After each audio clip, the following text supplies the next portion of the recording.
Aquella noche abafada de jueves en Birmingham, el reloj del tablero marcaba las 23:12 cuando Mónica Jefferson estacionó su Lexus negro en una gasolinera casi vacía.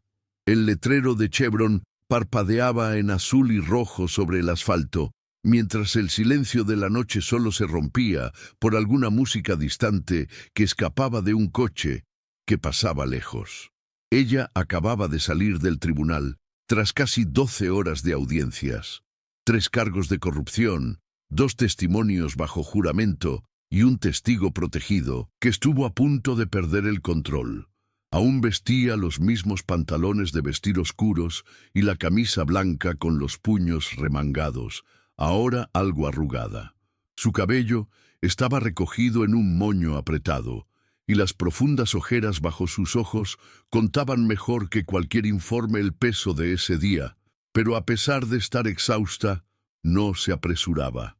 Quería repostar el coche con calma, escuchar a Nina Simone en la radio y tal vez, al llegar a casa, servirse una copa de vino. Solo eso, nada más. Al menos por esa noche. Pero la paz duró exactamente 4 minutos. Fue entonces cuando 2 vehículos de la policía entraron lentamente al patio de la gasolinera, con los faros altos iluminando el coche de Mónica con una agresividad innecesaria. Ella aún sostenía la bomba de gasolina con la mano derecha cuando escuchó la primera orden seca. «Manos a la vista, aléjese del vehículo». El sobresalto llegó como un golpe en el estómago, pero su instinto fue inmediato. Soltó la bomba, levantó las manos y mantuvo la voz baja. «Soy la dueña del coche, tengo los documentos aquí en el bolso». Pero los 2 hombres, el sargento Matheson y el joven Barker, no parecían interesados en escuchar. Ella vio cómo se cruzaban las miradas y reconoció algo peligroso en ellas. La certeza de poder. «Este vehículo concuerda con la descripción de un coche robado», dijeron. «Necesitamos registrarlo». Incluso mostrando su identificación, llave en el bolsillo, documentos en la mano.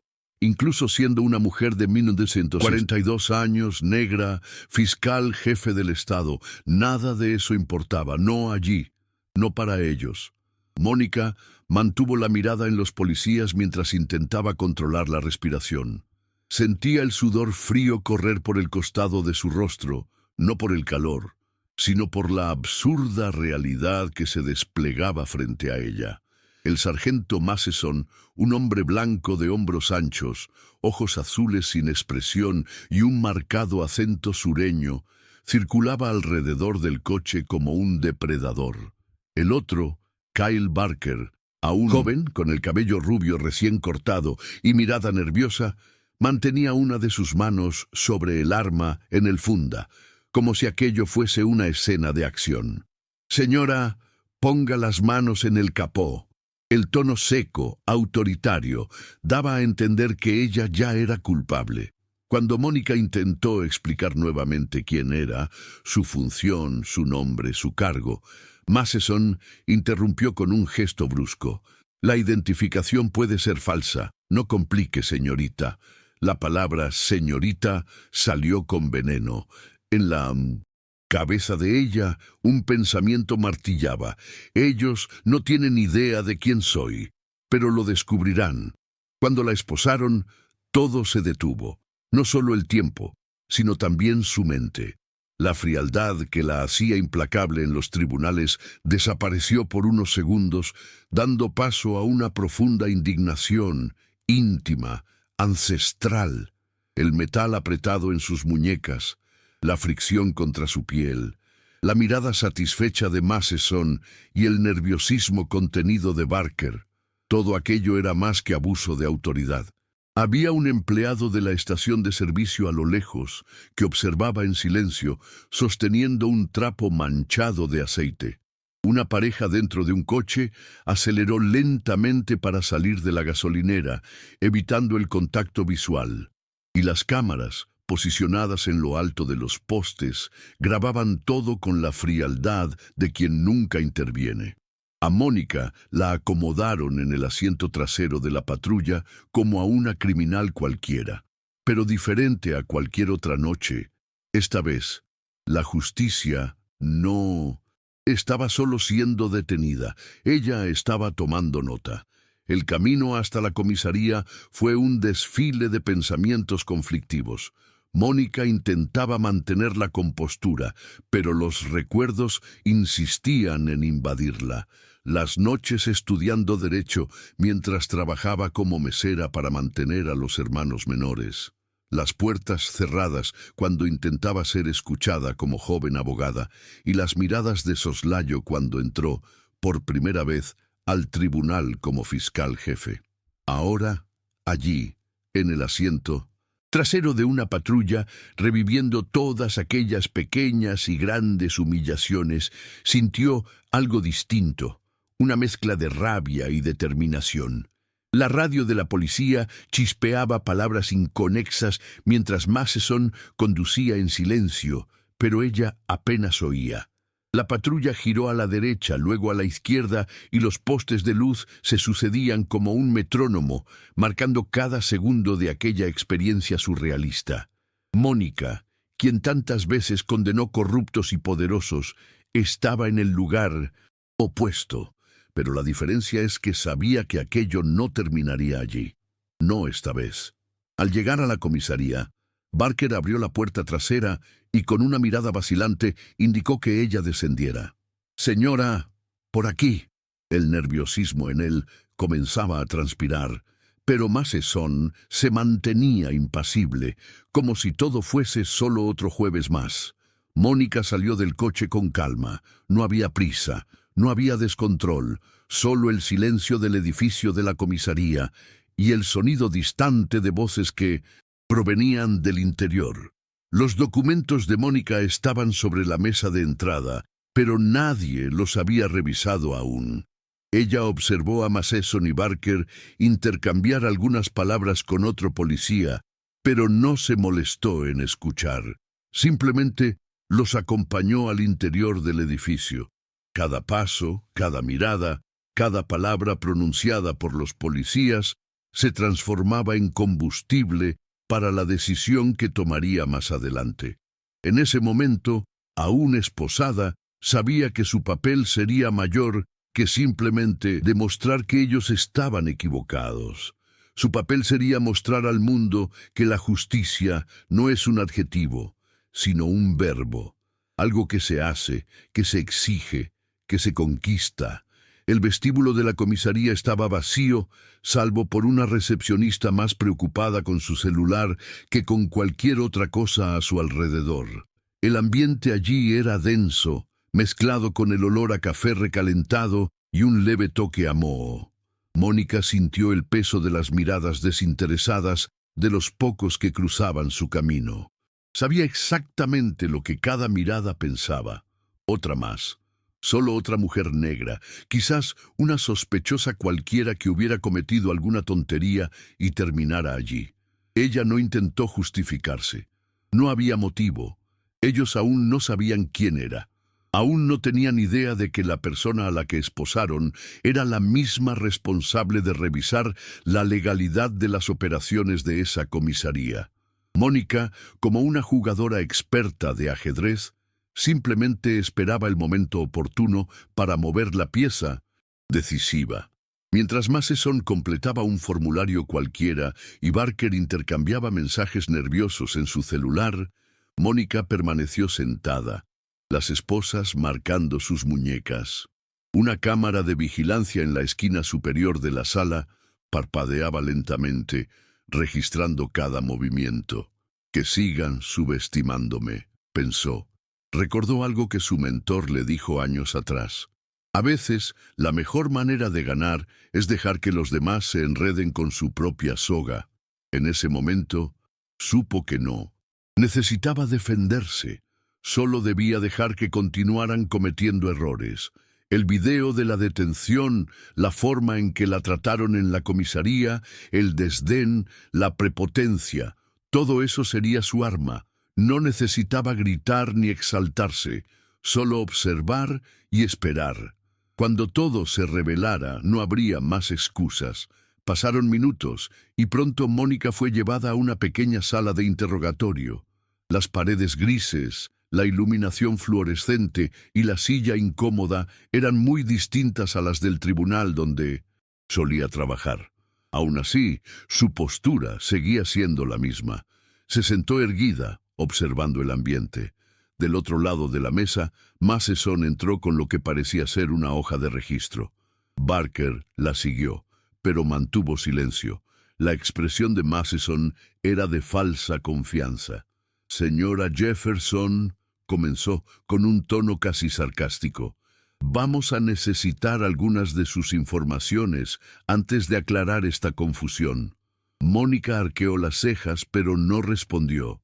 A Matheson parecía gustarle el silencio. «El de ella», continuó. «Usted alega que este coche es suyo, pero no tenemos forma de saberlo sin una investigación más profunda. Ya sabe cómo es. Muchos documentos pueden ser falsificados hoy en día». Las palabras de Matheson estaban calculadas para intimidar, pero Mónica solo pudo pensar en lo patético que sonaban. Claramente, él no sabía que ella era la fiscal jefe del Estado. Para él, ella era solo otra mujer negra intentando escapar de un problema. Cuando finalmente habló, lo hizo con calma. «Tengo curiosidad, sargento. ¿Cómo es exactamente que llegaron a esta detención? ¿Mi coche fue reportado como robado? ¿Hubo alguna denuncia específica? ¿O fue simplemente algo en mi apariencia lo llamó la atención?» Matheson dudó por un segundo.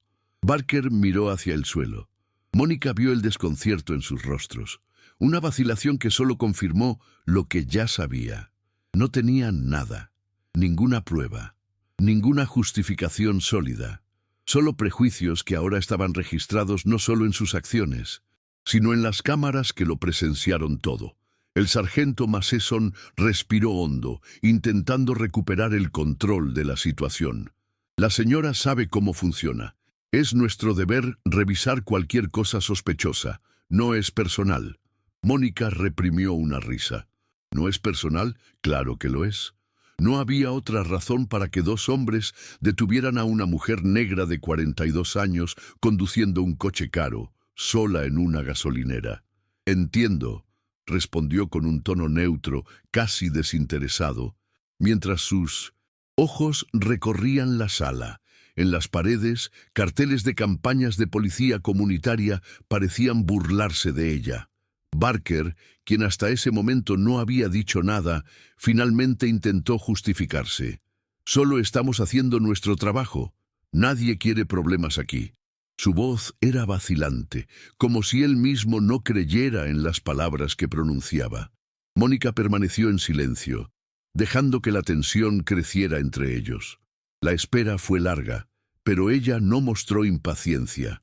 Mientras los dos oficiales intentaban organizar lo que fuera necesario para justificar aquella detención, Mónica ya había decidido el siguiente paso. Sabía que tan pronto como fuera liberada, su nombre, no, su cargo, pondría a ambos en una situación difícil. Y lo mejor de todo, aún no se habían dado cuenta. Observó cómo Barker salía de la sala para hacer una llamada.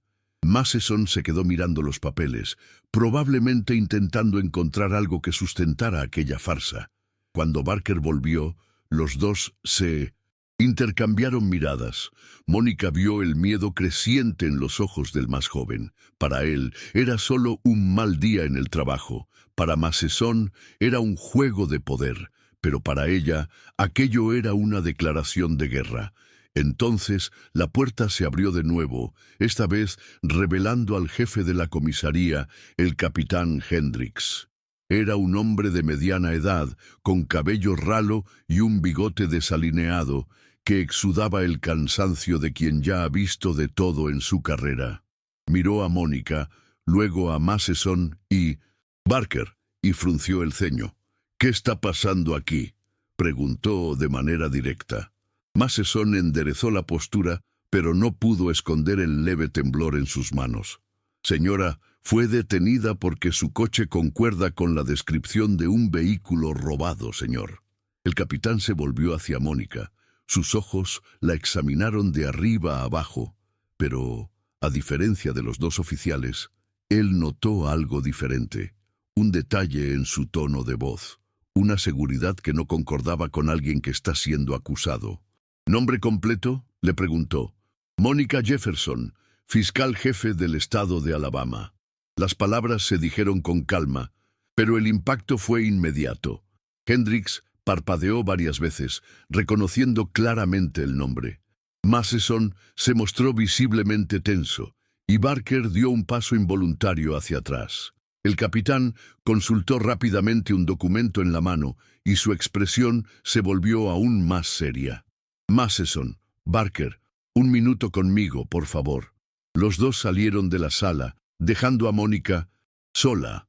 Afuera, las voces bajas retumbaban por el pasillo, y aun sin oír claramente, ella sabía que la conversación no era buena para ellos.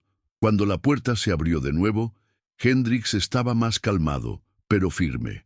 Parece que hubo un gran error. Usted será liberada inmediatamente. Sin emoción, sin disculpas, solo la constatación de que la situación se había salido de su control. Pero para Mónica, aquello era solo el comienzo.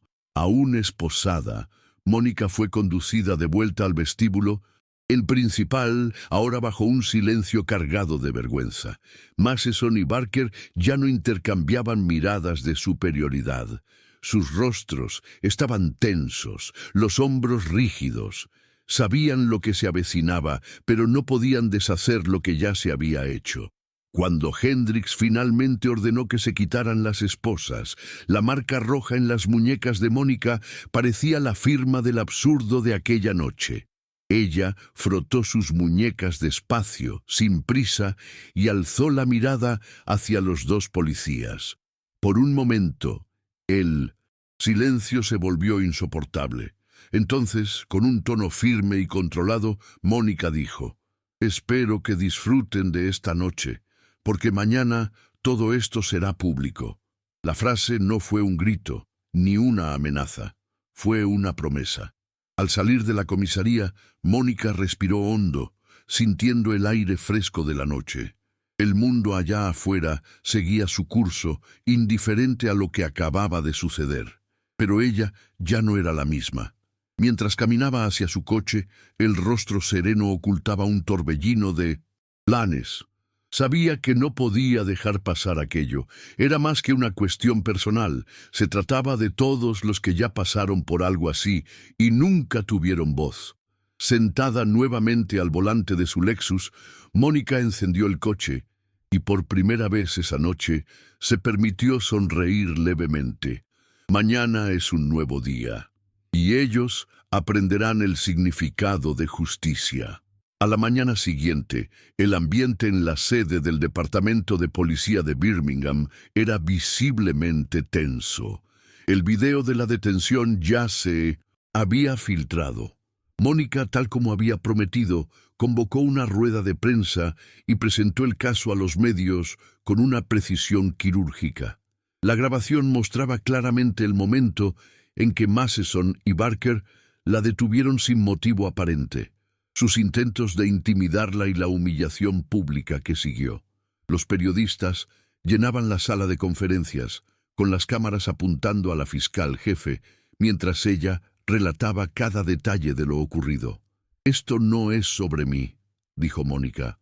«Es sobre un sistema que permite que esto siga ocurriendo. Hoy soy yo, mañana podría ser cualquier otra persona». Las palabras fueron firmes pero sin exageración, dejando claro que esa lucha no era solo personal. Mientras tanto, en el departamento, Matheson y Barker estaban aislados en una sala con el jefe de policía. El capitán Hendricks los miraba con una expresión de decepción contenida. «No entienden la magnitud de esto, ¿verdad?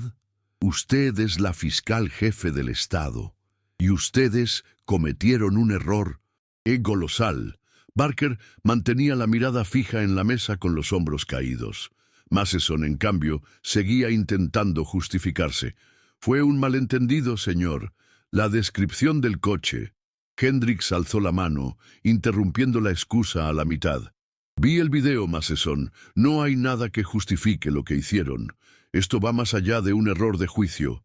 Ustedes abusaron de la autoridad, avergonzaron al departamento y abrieron una brecha que nadie podrá cerrar fácilmente. El silencio se adueñó de la sala. Por primera vez, Matheson pareció comprender la gravedad de sus acciones. Esa tarde, el caso se convirtió en el tema principal de la ciudad. La gente compartía el video en las redes sociales, condenando la detención y exigiendo justicia.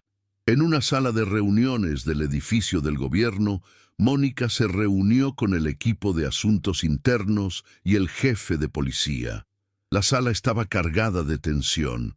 Cada palabra de Mónica era recibida con atención, y nadie se atrevía a interrumpirla. Ella presentó evidencias que iban más allá del video, denuncias previas contra Matheson, quejas sobre la conducta inapropiada de Barker e incluso otros registros de detenciones injustificadas.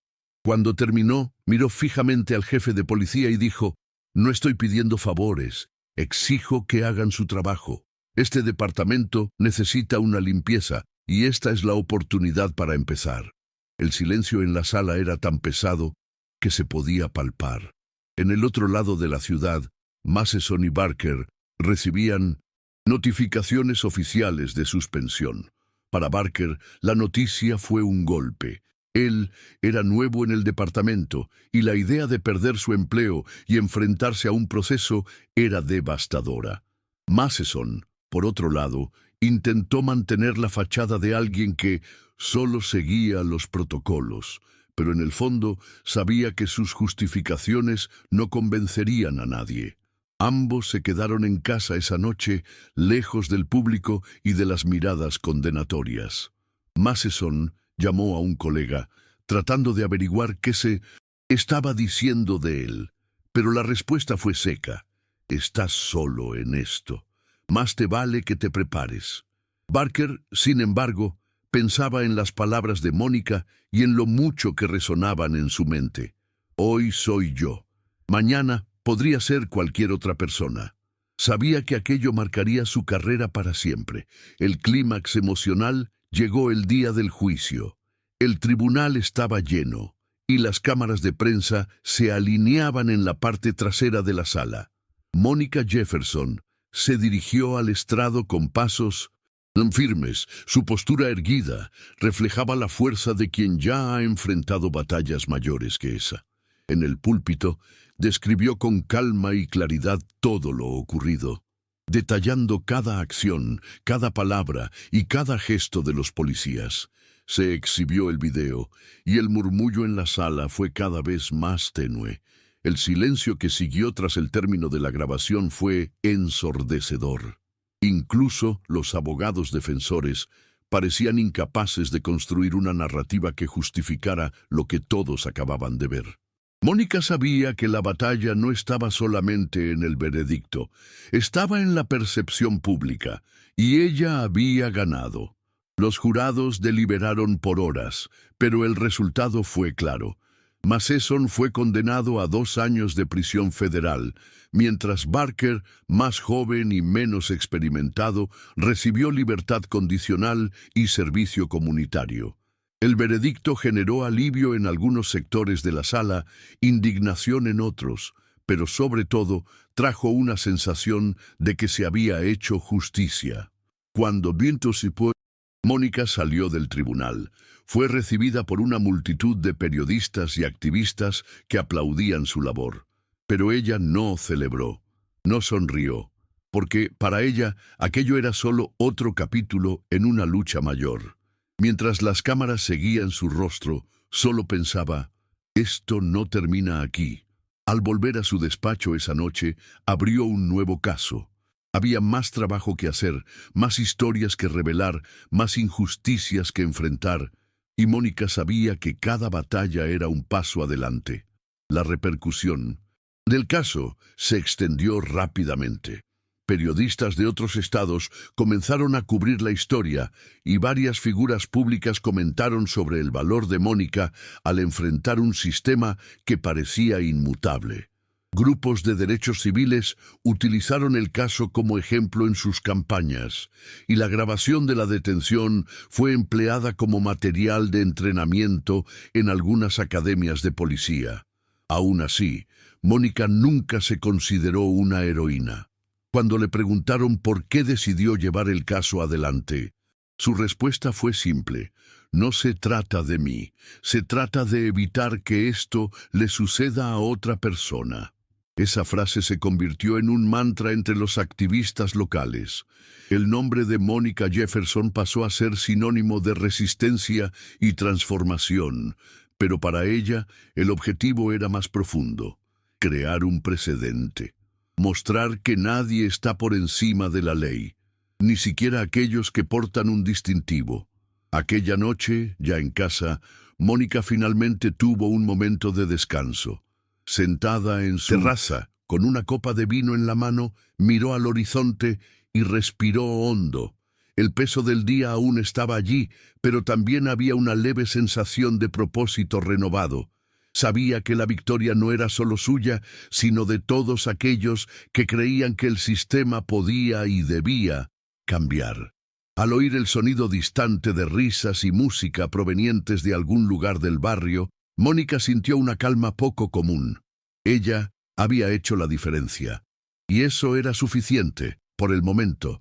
Mañana vendrían nuevas batallas, pero esa noche, solo por esa noche, se dejó llevar por el alivio. La justicia era una misión continua, pero también merecía sus momentos de pausa. A pesar del desenlace en el tribunal, los cambios más profundos comenzaron a vislumbrarse en los días siguientes. El caso de Mónica fue citado en reportajes nacionales y se convirtió en tema de discusión en programas de debate. Estudiantes de derecho utilizaron el proceso como ejemplo de cómo denunciar y combatir los abusos estructurales dentro del sistema jurídico. La grabación de la detención se incluyó en cursos de formación policial como una advertencia sobre los peligros del prejuicio implícito. De forma silenciosa, pero poderosa, el nombre de Mónica Jefferson comenzó a resonar más allá de las fronteras de Alabama, como símbolo de que los engranajes de la justicia podían ser ajustados siempre que hubiera coraje para enfrentarlos. Sin embargo, Mónica nunca perdió de vista el propósito mayor. Para ella, el resultado en el tribunal era solo el primer paso. Sentada en su despacho, rodeada de montones de documentos y nuevos casos por analizar, reflexionaba sobre las siguientes etapas. No había celebración exagerada ni complacencia, solo un renovado sentido de responsabilidad. Sabía que cada pequeña victoria abría el camino para que otras personas encontraran su voz, enfrentaran sus propios desafíos y, eventualmente, crearan sus propias historias de superación. Y eso, más que el reconocimiento público, era lo que la impulsaba a continuar. Incluso tras la notoriedad del caso, Mónica prefirió mantener la discreción.